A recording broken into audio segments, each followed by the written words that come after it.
13, do versículo 1 ao versículo 13, Gênesis 13, 1 a 13, e nós vamos proceder essa leitura.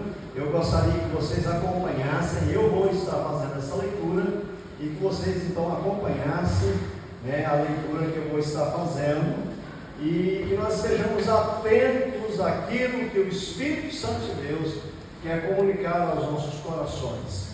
O tema da mensagem hoje é tomando decisões acertadas.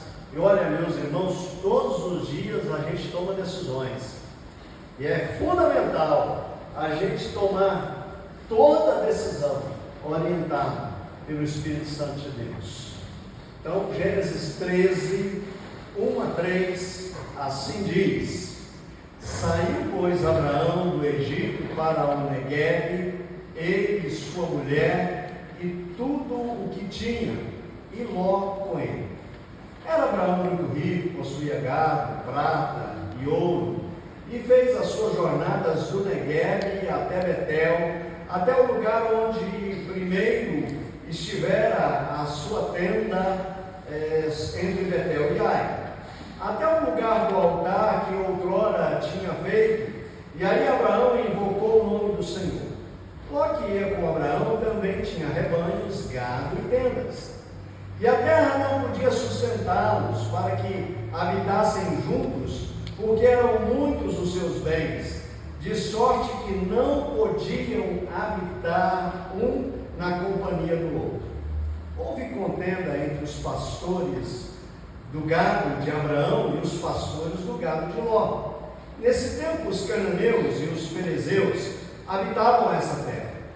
Disse Abraão a Ló: não haja contenda entre mim e ti, entre os meus pastores e os teus pastores, porque somos parentes chegados.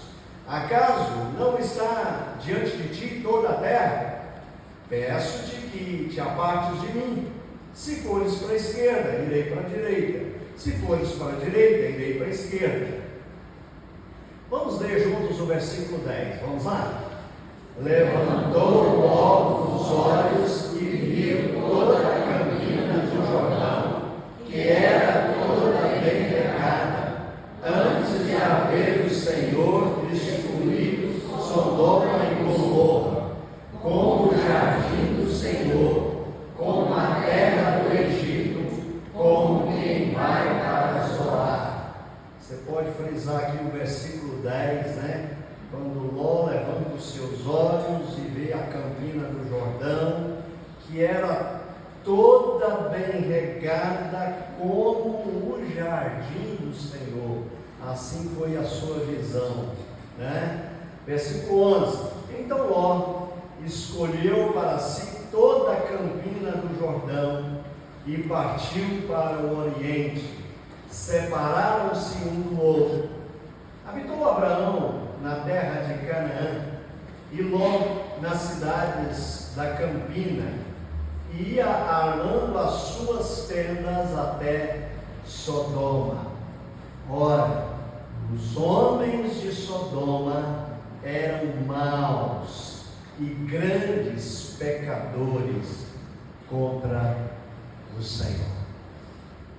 Que Deus assim aplique a mensagem da sua palavra aos nossos corações.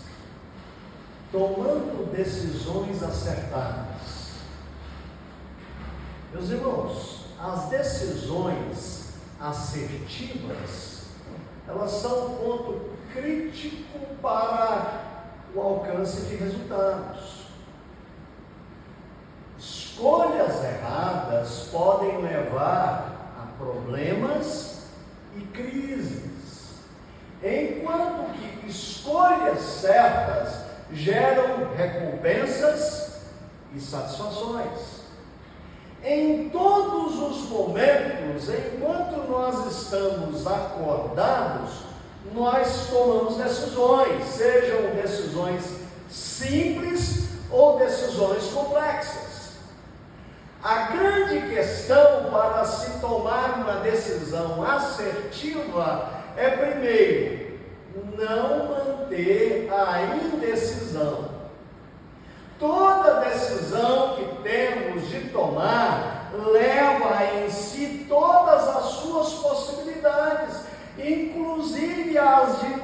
se envolver por escolha ou por indecisão. E toda escolha, ela gera uma resposta ou aprendizado, seja um resultado positivo ou que nós consideramos também como negativo à primeira instância. Porém, meus queridos irmãos, é importante ter em mente que a indecisão, ela alimenta a dúvida. E dúvida não é resposta. Há uma metáfora que ilustra bem essa situação. É quando a menina Alice, aquela lá do País das Maravilhas, ela encontra uma bifurcação e ela pergunta ao gato: qual caminho eu devo seguir? E o gato então responde para ela com outra pergunta: onde você quer chegar? E o que a Alice responde? Eu não sei. E então o gato finaliza: olha, se você não sabe onde você quer chegar, tanto faz o caminho que você irá seguir. Queridos, esse ponto que demonstra que se não tivermos clareza, ou seja, decidido onde nós queremos chegar ou para onde queremos ir, qualquer caminho serve. E então a vida irá nos guiando para os rumos que as outras pessoas escolheram para nós, e tem muita gente vivendo assim. Ou então que nós escolhemos de acordo com as opiniões de outras pessoas.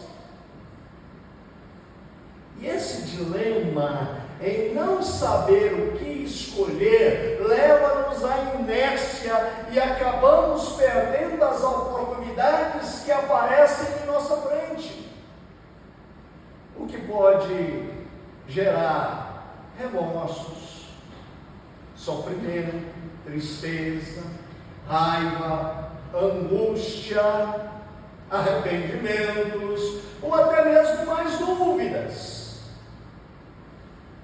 Se eu tivesse tomado aquele caminho,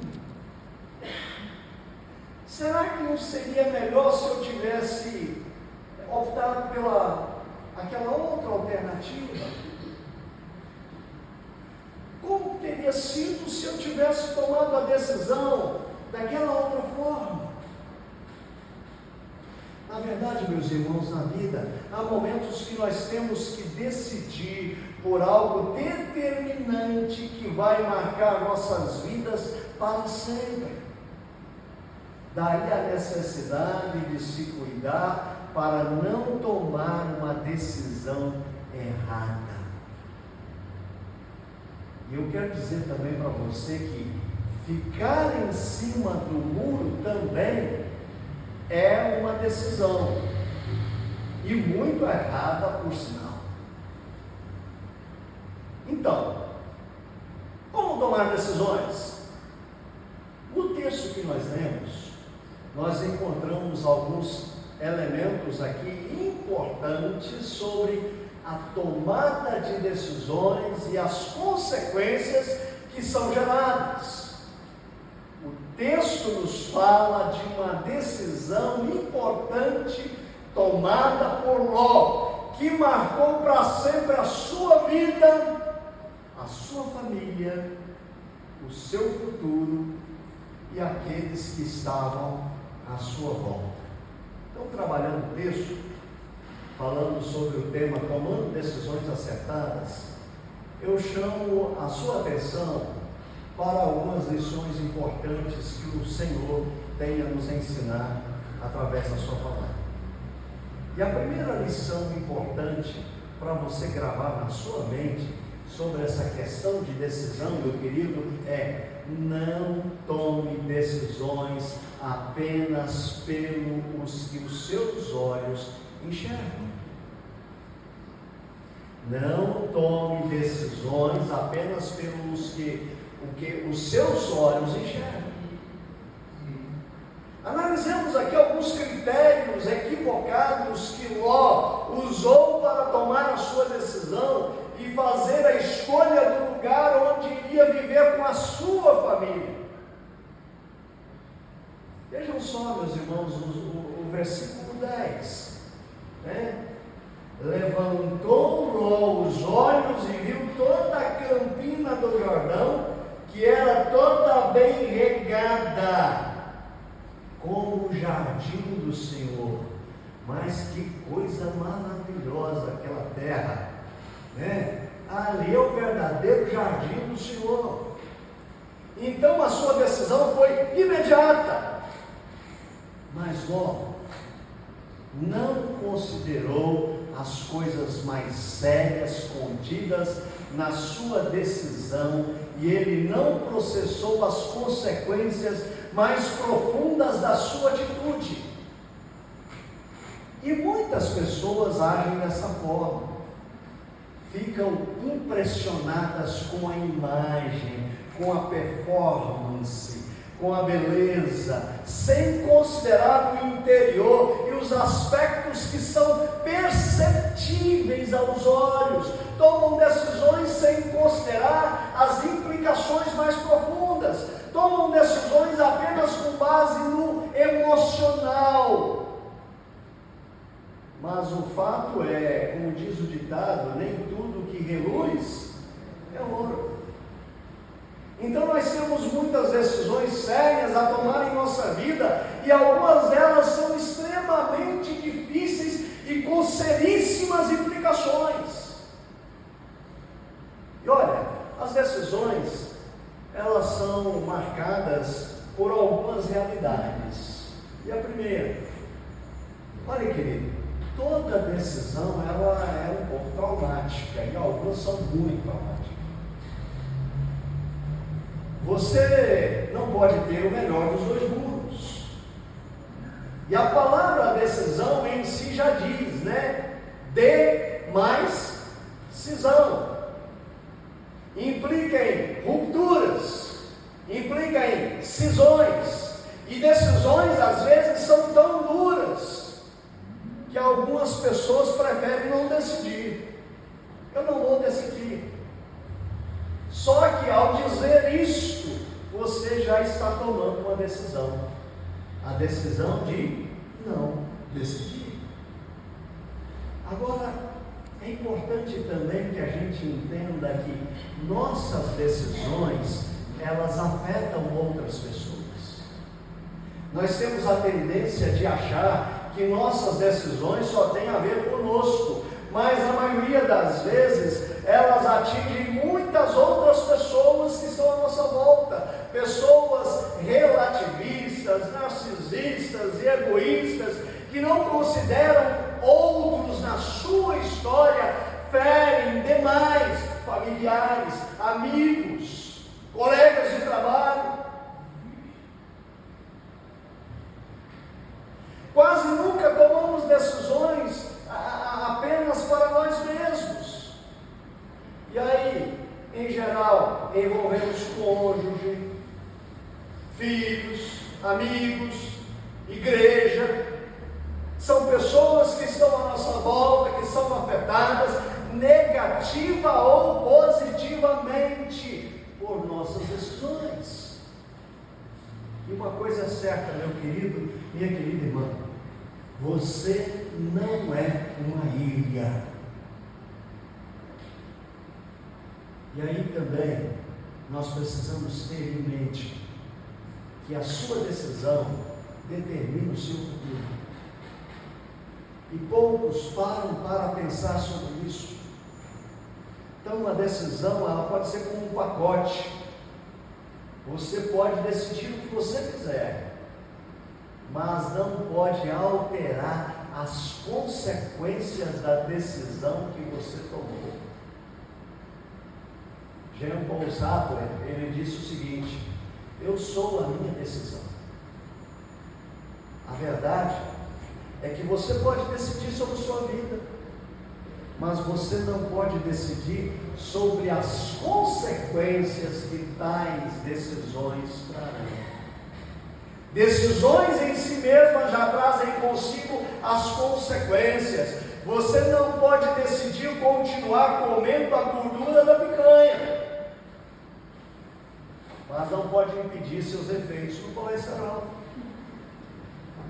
Uma mudança, ela altera radicalmente a sua história de vida e representa também uma profunda alteração nos planos futuros.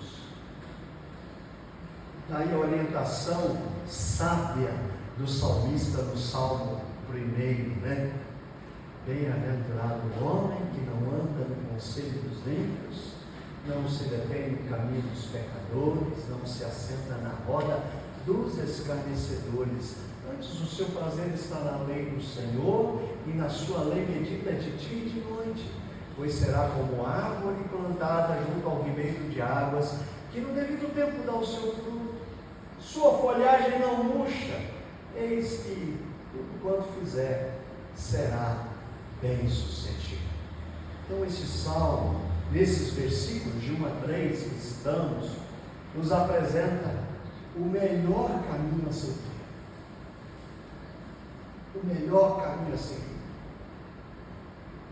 E a palavra de Deus deixa claro para nós: todos que são guiados pelo Espírito Santo de Deus são filhos de Deus. Filhos de Deus.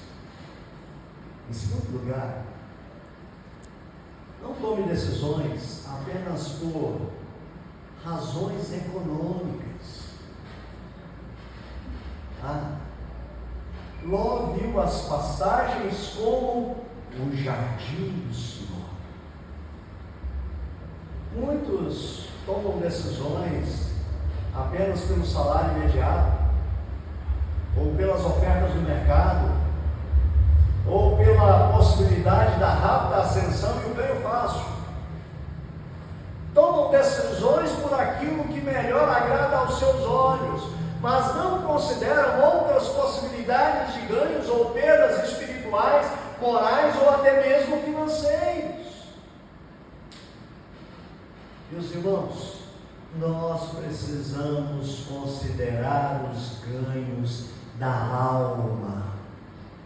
Você precisa, meu irmão, minha irmã, considerar os ganhos da alma. E olha, a palavra de Deus nos diz que melhor é pouco havendo paz do que abundância e com ela a guerra. Ló vê então as boas terras, as boas oportunidades, as chances de prosperidade.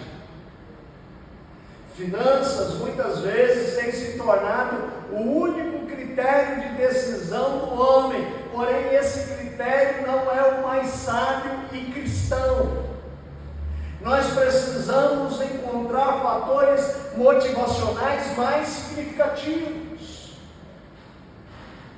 Há profissões que oferecem possibilidades de ganhos maiores, mas podem ser também um caminho aberto para a perdição daqueles que tomam a decisão por elas. Então, querido, a melhor profissão a seguir não é aquela que me proporciona uma maior renda, mas aquela que está ligada à minha aptidão. É aquela que Deus me deu, o dom ou o talento, para exercê-la de forma que eu possa cumprir o meu papel como cidadão do reino dos céus, como sal da terra, como luz do mundo. Então, que caminho a seguir? Qual é o alvo de Deus para a minha vida? Em que eu poderei servir melhor ao Senhor nesse mundo, trabalhando para a minha sobrevivência? É importante que a gente considere esses questionamentos que eu acabei de fazer. Em terceiro lugar, considere também sua família no projeto de sua decisão. Estar diante de decisões e propostas é essencial para parar, para pensar o que isso significa para os meus filhos, o que isso significa para minha esposa, para minha casa, para os meus amigos, para os meus familiares, para a minha alma. Ló leva os filhos para um antro de perdição, uma sociedade corrompida e que despreza os valores humanos e eternos. Veja aí o versículo 13, meus irmãos. Ora, os homens de Sodoma eram maus e grandes pecadores contra o Senhor. Então a consequência de sua decisão trouxe profundo impacto sobre a sua família. E anos depois, influenciadas por aquela cultura demoníaca, as suas filhas tomam decisões absurdas ao ponto de embebedar o pai, e então engravidaram-se do próprio pai, e a sua esposa não suporta a ruptura com a sociedade, e ela tem um surto fatal, tornando-se uma estátua de sal. Está lá no capítulo 19 de Gênesis.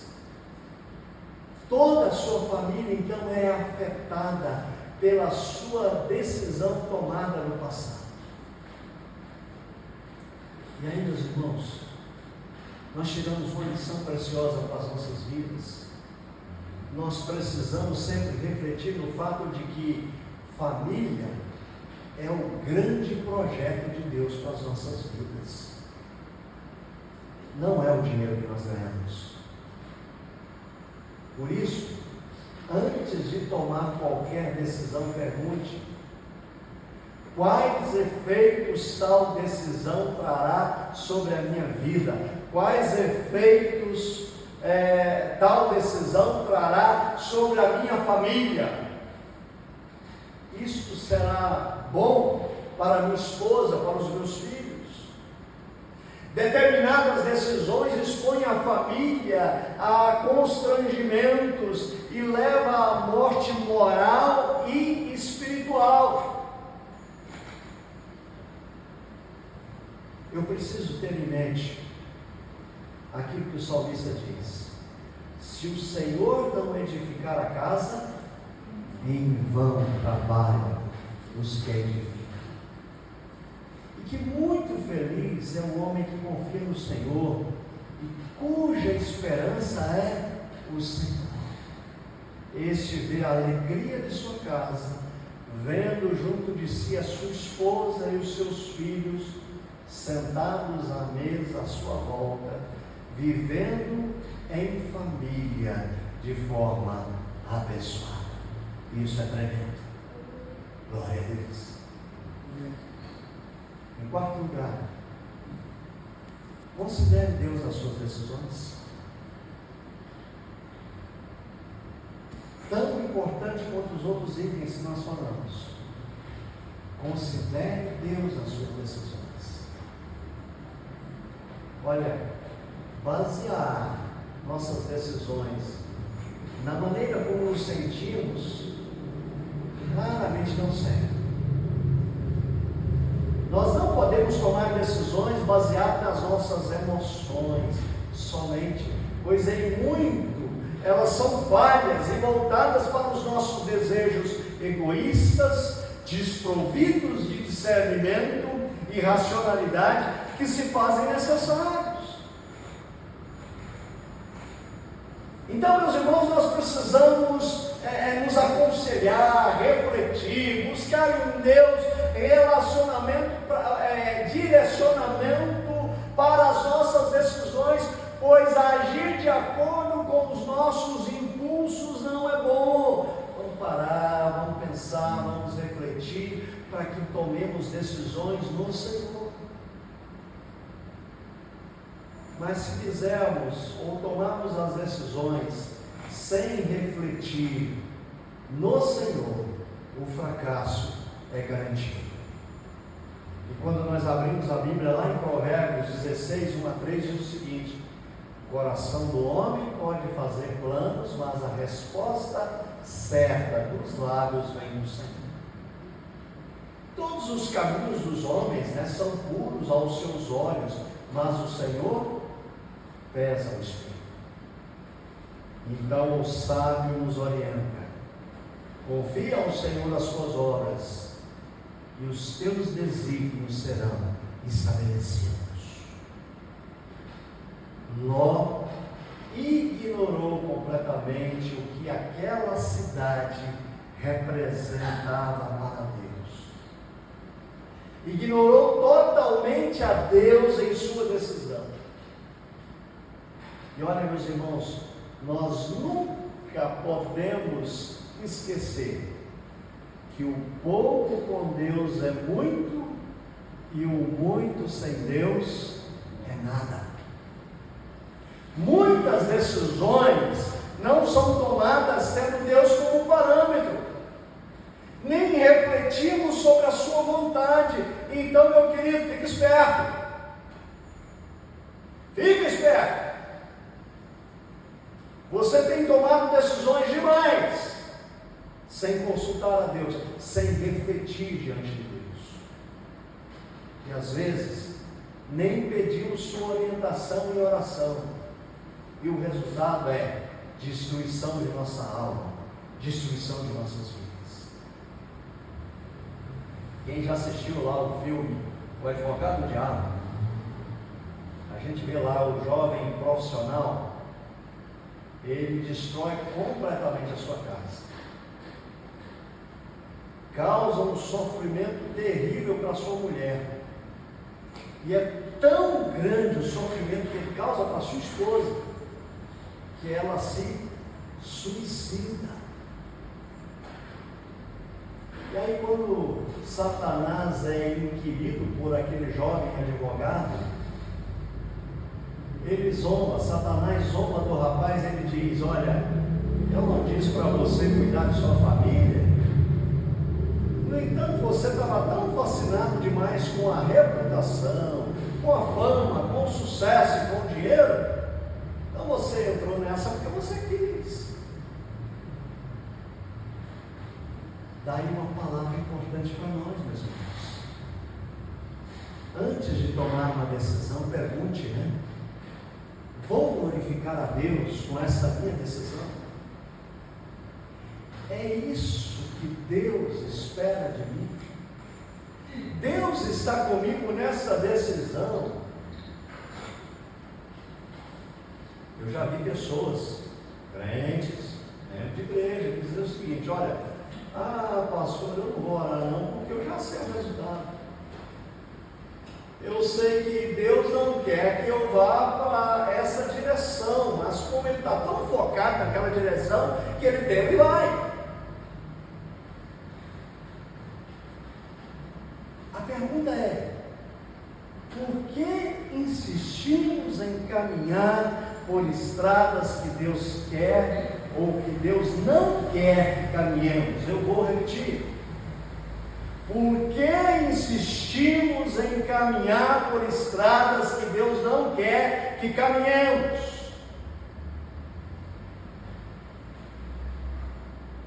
Qualquer decisão que você tomar para essa vida deve ser feita com prudência, deve ser feita com cuidado, por causa das implicações que ela traz sobre a vida e sobre a sua geração, sobre os seus filhos. E olha, queridos, existe porém uma decisão que é a grande escolha, porque ela tem consequências eternas. Ela tem a ver com a sua salvação, ela tem a ver com a eternidade. E certa vez o Senhor Jesus Cristo, ele inquiriu dizendo: que aproveitará o homem ganhar o mundo inteiro e perder a sua alma? E eu quero também dizer para você aquilo que Jesus Cristo disse lá no Sermão da Montanha.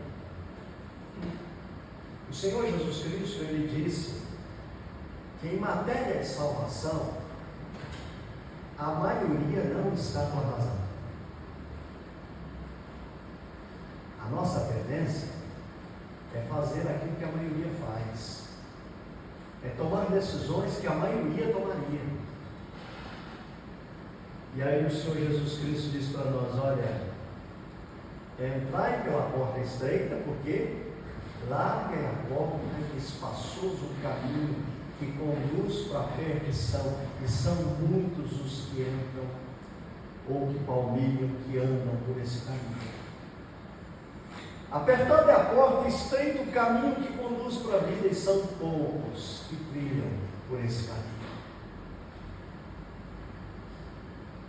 Fique esperto, esteja atento, olhe para o Senhor, submeta a sua vida ao Senhor.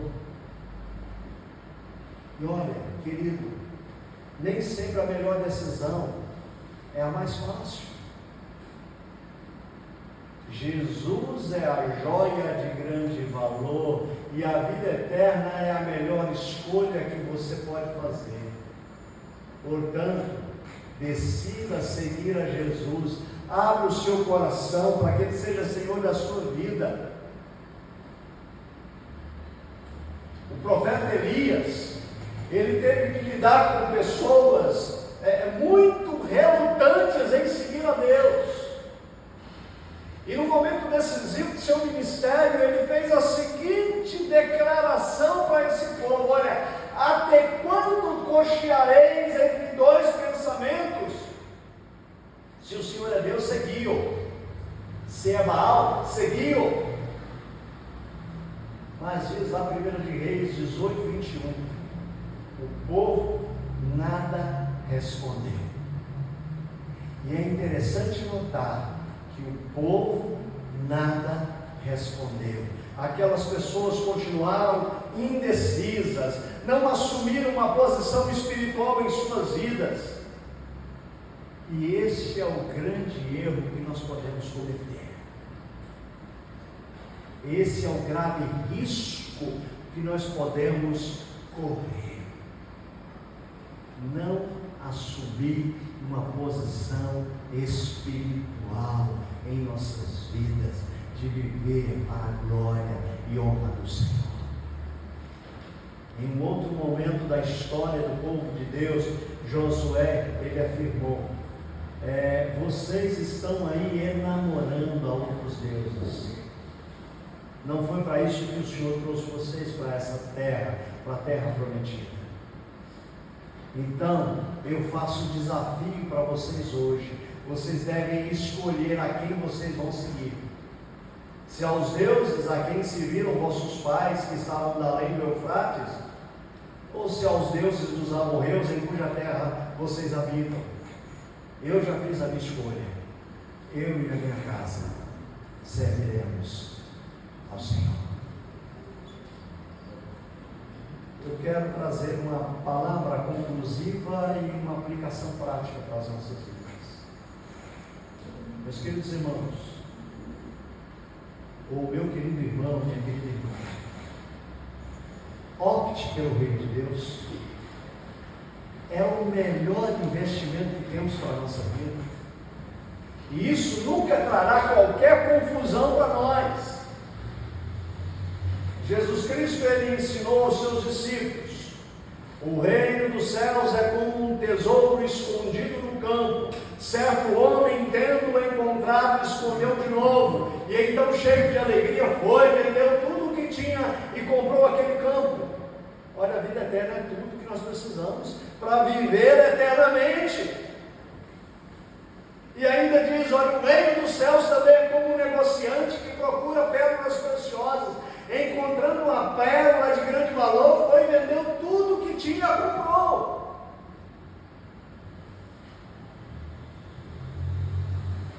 Não podemos jogar fora a oportunidade de se viver a vida em abundância que Deus tem para nós. E isso é para você hoje, e isso é para você na eternidade.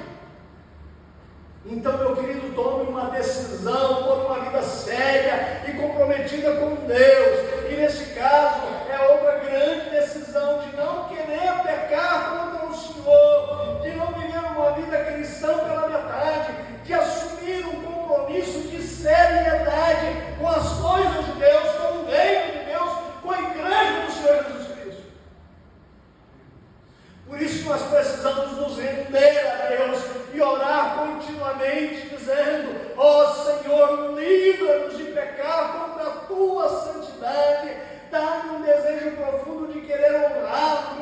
glorificá-lo, agradá-lo com a minha vida, Senhor. Quando nós tomamos a decisão de não pecar contra Deus, nós tomamos também, ou fazemos também a opção de querer exaltá-lo com as nossas vidas, o nosso viver diário, em qualquer lugar. Sabe, meus irmãos, quando Daniel foi levado cativo pelo rei da Babilônia, ele viveu dias muito pesados, porque o seu país havia sido invadido, saqueado pelos invasores, e ele foi levado para uma terra estrangeira como escravo. E longe de sua terra, de seus amigos, de sua família, do templo, ele tinha todas as razões para nunca mais desejar viver os princípios e valores da sua terra natal, usufruindo de toda a cultura dos caldeus que foi colocada ali para ele viver. Mas o que a Bíblia diz a respeito de Daniel? Daniel 1:8. Daniel resolveu firmemente não se contaminar com o vinho do rei e nem com os seus manjares. E o que nós percebemos aqui de maneira bem clara no texto é que Daniel decidiu fazer isso. Esta também é uma grande decisão que também devemos e podemos tomar. Então, meu querido, renda-se completamente ao Deus Santo. Tenha Ele como Senhor. Dê a Ele todo o seu ser. Vamos curvar a nossa cabeça. Vamos orar. Com certeza o Espírito Santo falou ao seu coração. Depois de um momento de oração silenciosa, eu convido você a cantar comigo.